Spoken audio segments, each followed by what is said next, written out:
மாணவர்களே, நாம் இப்போது மயங்கொலிகள் பாடத்தினுடைய அடுத்த பகுதியான மொழியை ஆள்வோம் பகுதியில் 41வது பக்கம் பார்ப்போம். அதில் கேட்க என்ற ஒரு பகுதி இருக்குது. அதை நீங்கள் தொலைக்காட்சி வானொலியில் வேளாண்மை தொடர்பான நிகழ்ச்சிகளை கேட்டு வந்து சொல்லணும்.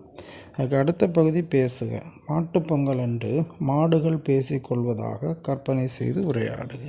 சரி, இப்போ ஒரு மாடு பேசுகிறது மாதிரி பேசுவோம்.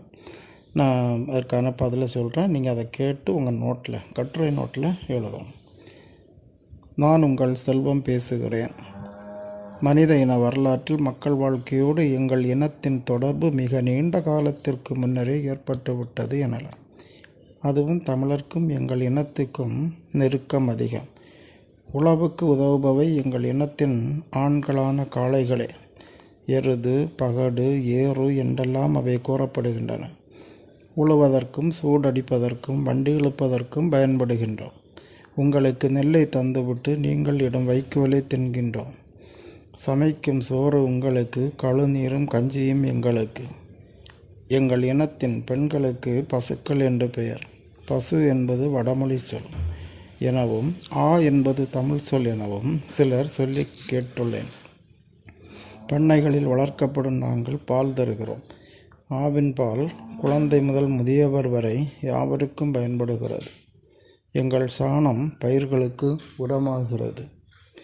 இந்நாளில் நாட்டு மாடுகளை காட்டிலும் சீமை மாடுகளுக்குத்தான் மதிப்பு ஏற்பட்டிருக்கிறது. பணத்தால் புழக்கத்தில் வராத காலத்தில் கால்நடைகளின் எண்ணிக்கையே ஒருவரது செல்வ வளத்தை எடுத்து காட்டியது. அதனால் மாடு என்னும் சொல்லுக்கு செல்வம் என்னும் பொருள் உண்டாகிவிட்டது.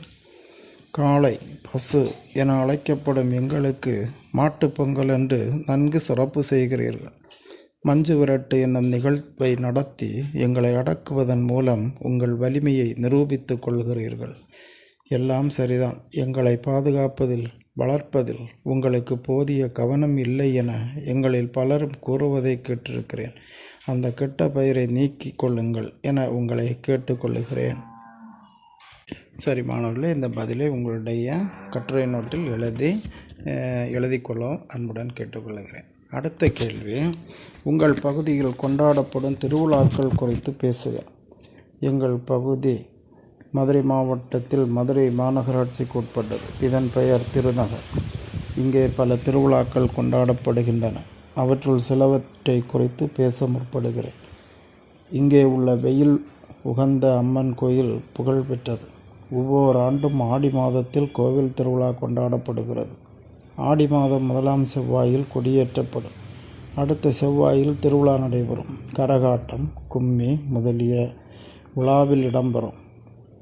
புதன்கிழமை காலையில் பொங்கல் வைக்கும் நிகழ்வும் மாலையில் முளைப்பாரி ஊர்வலமும் நடைபெறும்.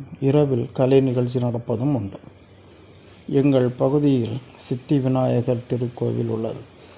இங்கே விநாயகர் சதுர்த்தி விழா சிறப்பாக நடைபெறும். சுவாமி திருவீதி உலா அருமையாயிருக்கும். எங்கள் பகுதியில் வெங்கடேச பெருமாள் கோயில் உள்ளது. புரட்டாசி சனிக்கிழமைகளில் பெருமாள் புறப்பாடு நடக்கும். ஆடிப்பூரம், கிருஷ்ண ஜெயந்தி விழாக்களின் போது சுவாமி புறப்பாடு உண்டு. எங்கள் பகுதியில் ஆரோக்கிய மாதா ஆலயம் உள்ளது. இங்கே செப்டம்பர் 8ஆம் நாள் ஆரோக்கிய மாதா திருநாள் விழா சிறப்பாக நடைபெறும். அன்னையின் தேர்ப்பவனியை காண 1000 கண் வேண்டும். சரி மாணவர்களே, இந்த 2 கேள்விகளுக்கான பதில்களையும் உங்கள் கட்டுரை நோட்டில் எழுதி கொள்ளும்படி அன்புடன் கேட்டுக்கொள்கின்றேன்.